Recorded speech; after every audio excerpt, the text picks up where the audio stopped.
Yeah, at one point, Jolo had more spending power than just about anyone on Earth because he had liquid cash in his account that was stolen. This fraud is unbelievable because Jolo just stole billions of dollars almost overnight. Investigators have called it one of the biggest corruption cases ever. The center of one of the world's biggest cases of white-collar crime. Billions of dollars vanished from the Malaysian state fund 1MDB, only to be spent on the political activities of a sitting prime minister and the lavish lifestyle of the scam's mysterious mastermind, a Chinese businessman called Jolo.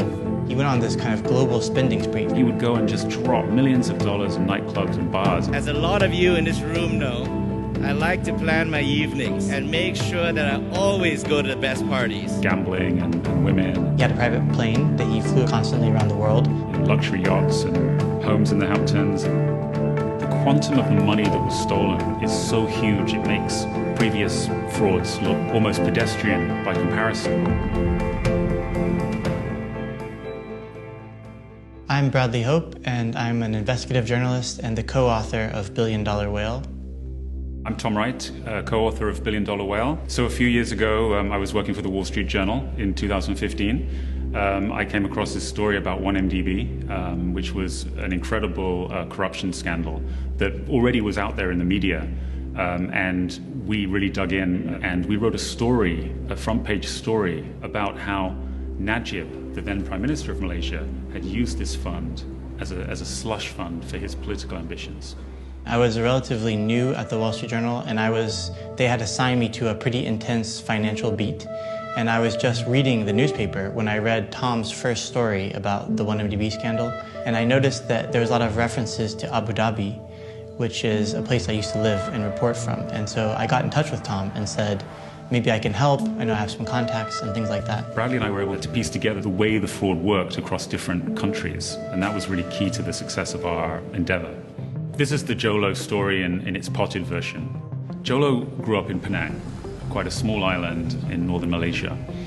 And he was from a sort of, well-to-do family. So he went to all these fancy schools like Harrow outside London and Wharton, and he was always kind of seemingly among the rich kids, but he wasn't truly rich like some of these other guys that were there. And that was what made this whole thing possible, is the sort of these close relationships he forged. The key to Jolo's fraud is that he's able to network better than almost anyone else, any other fraudster in history. The fact that there are so many thinkers, connectors, and social entrepreneurs in one room truly motivates me. When Jolo was studying in England at Harrow, he became friendly with a guy called Riza Aziz, who was Najib's stepson. He got in with the family of Najib Razak, who eventually became the prime minister.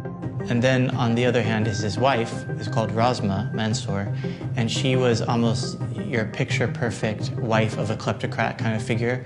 She was addicted to spending, had just enormous amounts of jewelry in her house, even before they reached their peak of the 1MDB spending. She couldn't wear a lot of that stuff in public because it was actually too ostentatious. Jolo understood that if he could get powerful people, prime ministers in different countries, leaders of different countries, to back what he was doing, then he could become extremely powerful. At his peak, Jolo really wanted to kind of have this image around himself as this major businessman who has this family kind of company, family fortune behind a company. And they created this video for the company was called Jinwell Capital. It's just like a multi-million-dollar kind of promo video that is really just shows how he could use all of his connections to kind of bolster his image. It is about how each deal changes a community, a country, and the world. And he realized that there was so much money sloshing around in the world, especially state money, which is managed by sovereign wealth funds. So he persuaded Prime Minister Najib to set up a fund to ape what they were doing in the Middle East, and they called it 1MDB.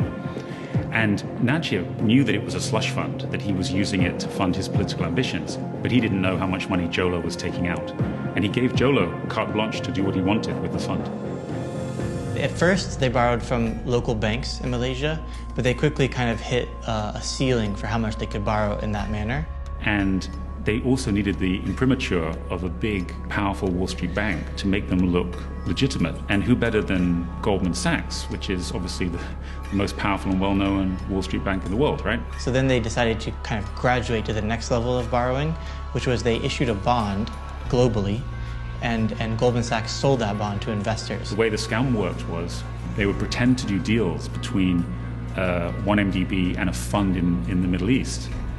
And really the money would just get stolen. So when he suddenly had all this money, that was stolen money from 1MDB, he went on this kind of global spending spree. He had a private plane that he flew constantly around the world. Then they went on a multi-year bacchanal of spending on, gambling and women, luxury yachts and homes in the Hamptons and East and West Coast and all of that kind of stuff.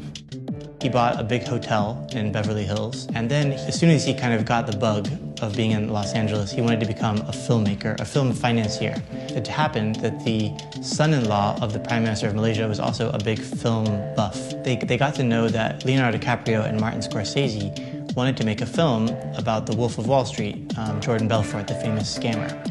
But they couldn't get any studio to give them the money because it was a huge budget, like $100 million. Joe Low stole money to make the Wolf of Wall Street film. And for Joe Low, this was a huge step into Hollywood, and he became a major figure. One of the best ways to kind of sum up Joe Low's spending was he would have these ideas like, I'm going to experience New Year's twice. He went to Sydney on a 747 with a plane full of celebrities. They experienced it, and then they went back to Las Vegas, and they did it all again. So the story really broke in 2015. That's when things really started to come out. Najib was ousted, and he even tried to leave the country with his wife, and they stopped him at the airport. He claimed he was just going to play golf in another country to relax after he lost the election. They found all this money in his house, tens of millions of dollars of cash, just like in his house, alongside endless amounts of jewelry, handbags, sunglasses, tiaras. And he was charged with multiple crimes. His wife was charged, many members of the family and other people were charged. Najib denied it. He said that the Wall Street Journal, where I used to work, which broke this story, was, that we were liars, that we were working for the Malaysian opposition, all these kinds of things that they said about us. He was convicted, and now he's appealing.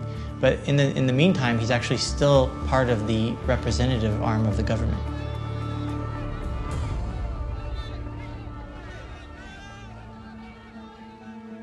We don't know exactly where Joe Low is right now, but a couple of years ago, after the book came out, we know for sure he was in China. We know he spent a lot of time between Macau, Hong Kong, and Shenzhen, the kind of a little triangle.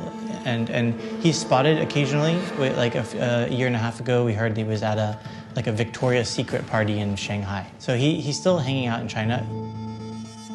Over a period of 3 years, we traveled around the world from places like we went to Shanghai, Curacao, Thailand, chasing every lead, reviewed thousands of financial statements and documents, many of them secret, investigative records in Malaysia, which there was hundreds of thousands of pages, and interviewed whistleblowers and every kind of former employee of 1MDB. One of the lessons from $1 Billion Whale is that the checks and balances that are supposed to be in place to stop this kind of thing happening just didn't work at all. If you're moving huge amounts of money, raising and moving huge amounts of money, it seems to me in some cases it's easier because for the banks involved there's a reason to push it through because everyone's going to make so much money.